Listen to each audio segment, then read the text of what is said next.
Hi guys, and welcome to part 2 of our Madame Tussauds London adventure. Now we descend into the Chamber of Horrors.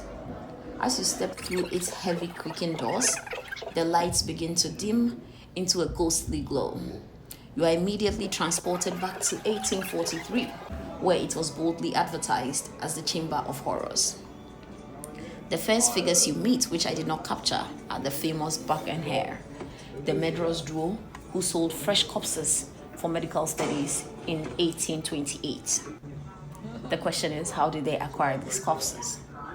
You move deeper and you encounter William.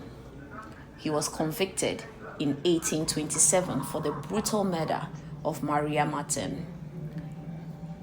Then in 2022, the Chamber of Horrors was reopened with fresh horrors. It sounds very interesting to put it that way. This introduced London's 20th century villains like the Cray twins and also John, the acid bath murderer. This exhibition is quite detailed. You have John with a nose mask standing over a victim who is halfway in an acid bath. Next to John, you have Dennis Nilsen. Dennis Nilsen is notorious for his gruesome crimes in 1978 and 1983. That is a long period to have been committing crimes. And in his cell, I saw that he had birds. Then there's also Ruth Ellis, the last woman to have been hanged in Great Britain. Her beautiful face is sorrowful, reminding us that they are not just villains, but victims of their dark past. Looming over is Jack the Ripper, who haunted the streets of London. The Chamber of Horror is more than just a gallery. It is a multi-sensory descent into crime's darkest corners.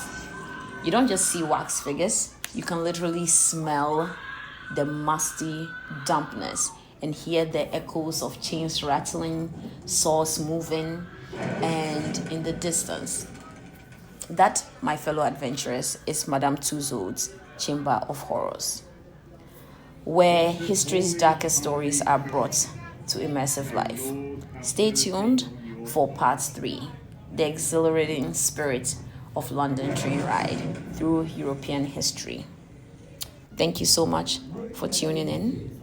Until next time, this is Adventures of a Ghanaian Girl in London at Madame Tussauds. Thank you.